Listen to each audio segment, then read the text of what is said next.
reason for there being no sound?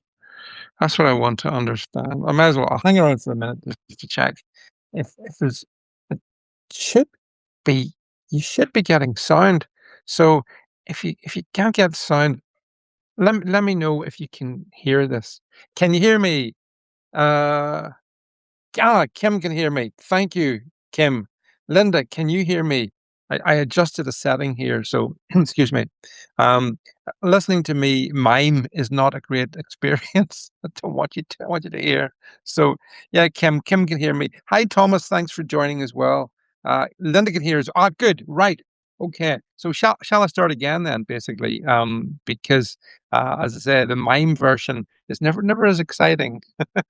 So look, punchline, just summarize what I just was saying. The Strait of Hormuz is open. Iran has confirmed it's open. President Trump has confirmed it's open. Vessels can flow freely through it. If you've checked the price of Brent crude in the past couple of hours, it's gone right down. Okay. So Brent crude is down to just about $83, $84 from almost 100. So oil prices are dropping, which was always going to happen. Ships will be hopefully able to move, and it's all pretty good. There's one downside I will come to, but this is good news. And it couldn't have happened better because just as this was happening, right? This is the real world was things were happening. Meanwhile, in Paris, en Paris, we had Macron and Keir Starmer. He went over to join a Zoom meeting. He actually flew to Paris to join a Zoom meeting with other countries who decided that once the war was over, they would try and keep the Straits open. Not sure how defensively. No idea what that's going to be. In other words, the Euro weenies were going to do absolutely nothing. They were going to turn up after the event and then claim that basically they were a key player in the event. And so Starmer, who, as you know, should be resigning, but he won't after we now know that he lied to us over the Peter Mandelson issues. We know that. We're clear on that one. So yeah, and it's funny. So Starmer took the jet over to Paris to join a Zoom meeting. Now, I'm sure a lot of you folks listening to this will have done Zoom meetings. And the whole point about a Zoom meeting is you don't move. You just dial into your computer. There was no need for Starmer to fly to Paris to join Macron to talk about something that's already been sorted out by the United States. It's so pathetic. It's so European. Honest to God, these people are so awful. They're so inept. They're so impotent. They have nothing about them. Um, of course, what Stormer was really doing, he was running away because he doesn't want to answer all those awkward questions about, so what did you know and when did you know? Did you approve the appointment of Peter Mandelson when he had failed security vetting? You know, all that stuff. He wanted to get away from that, and that's why he's over in Paris with his friend Macron. I'm sure they'll have a lovely time. The city of romance, except if you've been to it in recent years. It's not that romantic along the Champs-Elysees with third world basically all walking past. That's one downside to the Champs-Elysees in 2026, 2025. But yeah, so anyway, the Strait of Hormuz is open and it's all good. And it's a vindication in many regards of President Trump's choke policy. This business of, you know, this business of stopping any oil going in or out of Iranian ports. You see, the Straits of Hormuz have never been closed. Shocker, but they've never been closed. It's the way the media talk about it. What's happened has been Iranian ports are absolutely closed. They can neither export oil nor can they import oil. Now that may change in the now that the straits have been opened, and that may be presented to press by us as a victory.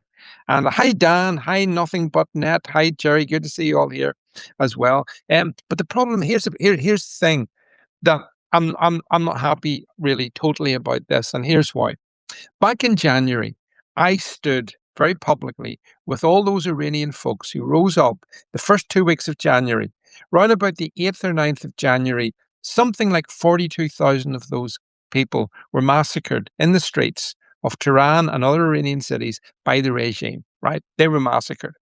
And they were massacred because they weren't protesting about a better nuclear deal. They were protesting, they wanted the regime to end. They wanted the oppression of the Islamic regime to finish. That's what they wanted. And to get their freedoms back. These are Persian people. They're not Islamic. And hello, Charles, as well. Good to see you there, my friend. So they wanted liberty from the mullahs, and they ain't got liberty from the mullahs, I'm afraid. A better nuclear deal between the US and Iran keeps the regime in power, even if it's been degraded, even if the Ayatollah's in a fridge, even if the whole sort of upper layer has been taken out, even if their ballistic missiles and drone capacity has been degraded. It's still in place, and therefore I can't celebrate that because I know 90 million people will be feeling bad about this today. And so, we should all spare a thought for them because ultimately, and inevitably this will happen, the world's focus will move on. It always does, my friends. And as it moves on, they will be left. And if you check over on my X feed, I put up a video showing what's happening in the streets of Iran today. And basically, the regime is out there going around with machine guns on the back of trucks, making it really clear that they're still in charge. So that's the problem. The problem is that the, the Iranian people wanted regime change. They're not. They're getting a modified version of it, but not anything like what they need. So that I just feel I feel bad for them because that's what they're going to be left to live under a tyranny, an Islamic tyranny. For me, the big victory here was to destroy an Islamic republic. That was the big victory. All this other stuff about nuclear capacity, uranium deposits, all that stuff, those are all important. But the most important thing was to liberate the Iranian people, all 90 million of them, from the terror in Tehran.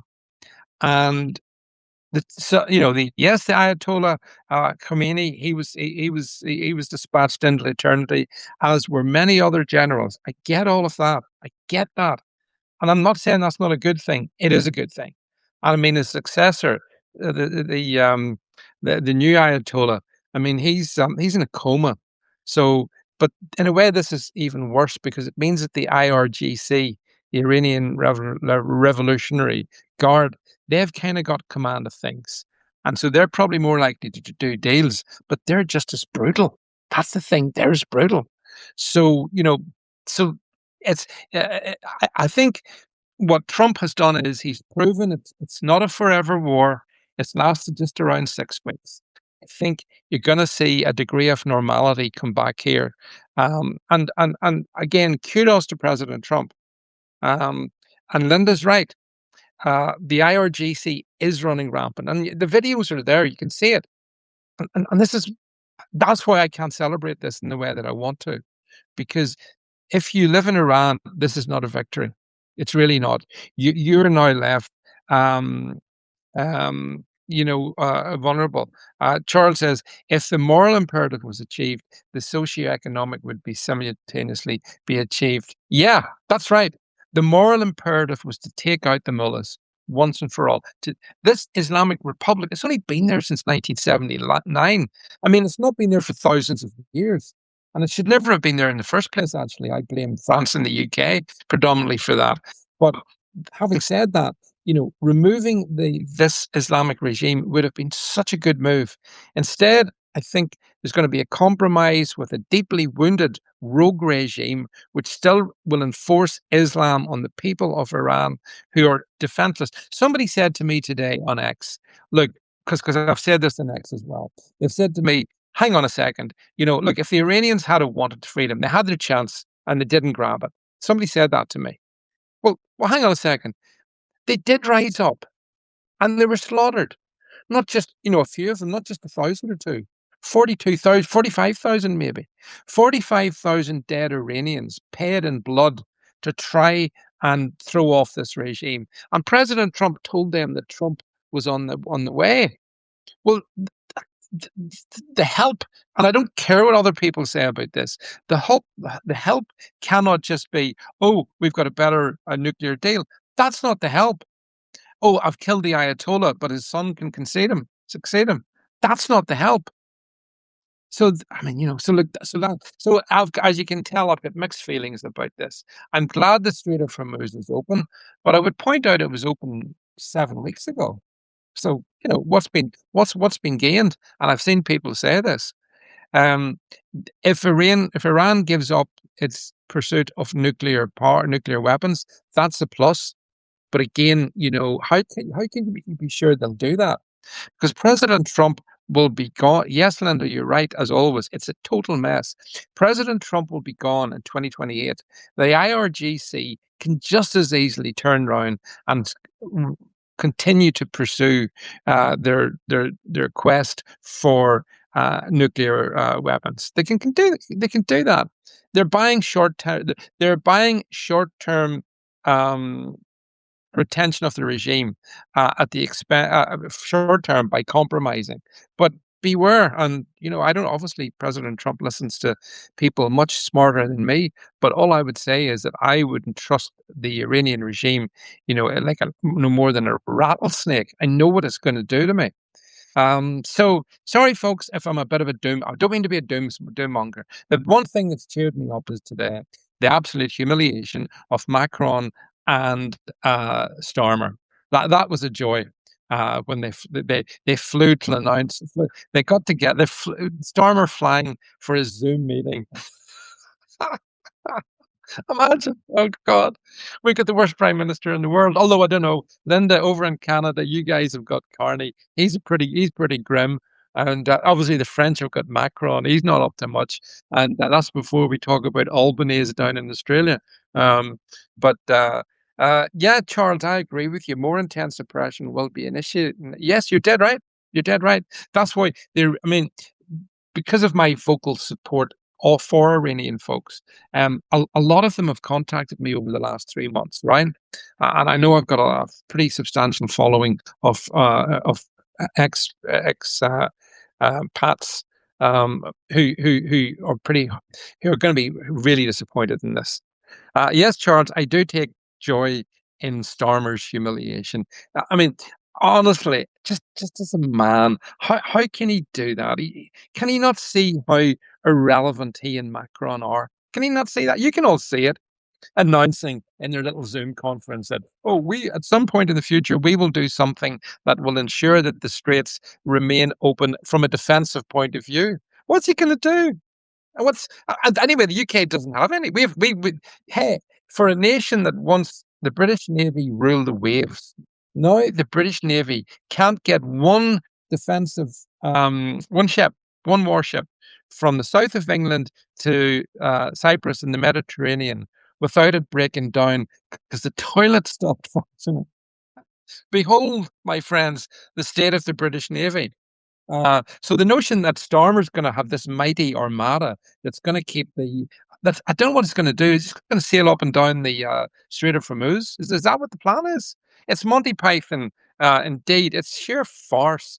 But it did cheer me up that just as Trump's announcing that the straits are open and that oil prices are coming right down, the world will get better very quickly, my friends. But to Charles' points, it won't be better for Iranians, and I think we should all, in this moment, spare we thought for them, because they probably know what's coming their way, and as long as that regime is in place, they will be tortured. They will be hanged. I mean, they're hanging people, um, and that's unacceptable to me. And morally, it just can't be done. So I know Pope Leo mightn't be too bothered about it, though. There's someone else who probably will remain indifferent to the what's happening to the Iranian folks. But I think many others of us do care about it. So look, I think I've got another Canadian, and I have a few Canadians. Linda, and is it Pete McNeil? Are you Canadian, Pete? I'm not sure if that's a maple leaf in your your little description thing or not. Charles says about Starmer, he's no statesman. He's an imposter. Um, Yeah, he is an imposter without virtue, of course, but none of them have virtue, Charles. This is the point. There's so little virtue in our political class. As Linda says, you look at Carney. He's a monster. You Canadian folks have got. I know that. We've got this discredited shambles that is Starmer. Look at the Australians.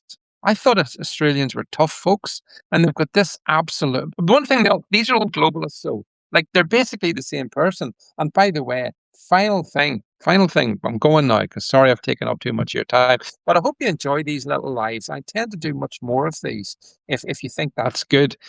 Just to have direct conversation, and I'm not sure if I can add people into this, but I'd be happy to do that as well as I explore how I do more things. But these are all globalists. Macron, Starmer, Carney, they're all globalist scum. And they are destroying, Charles, the Western world. And I think that's what their mission is. I don't think it's a coincidence. I think it's deliberate. And the person who does stand against them clearly and obviously is President Trump. So for all Trump's, nobody's perfect in this world. But Linda says about Carney, he's paraded floor crossers, Roman style, and humiliated them at the Liberal AGM. Yeah, I don't know. I mean, honestly, some people, sometimes I make a cryptic comment, and the cryptic comment goes along the lines of, we're not voting our way out of this one, folks. I don't think we are, as the Hungarians found in the past week. But nonetheless, I believe in the long run, right will prevail and that God is good. Those are the things that I believe. But anyway, folks, look, thank you very much for tuning in. I'm not doing this in my normal location, by the way, so it's a wee bit more amateurish than normal. But Linda says it's strippers at the AGM. Yeah, I know. If you want a proper laugh, folks, just check out in the UK, the Green Party are putting forward a lot of candidates for the forthcoming May 7th elections. Look at the absolute state of the Green Party candidates. They look like they've been chosen, in the depths of Hades. That's where these folks have arrived. The biggest bunch of freaks you'll ever see is the Green Party. Anyway, folks, that's it. I've said my welcome. Thank you so much for tuning into this one. Catch you all soon.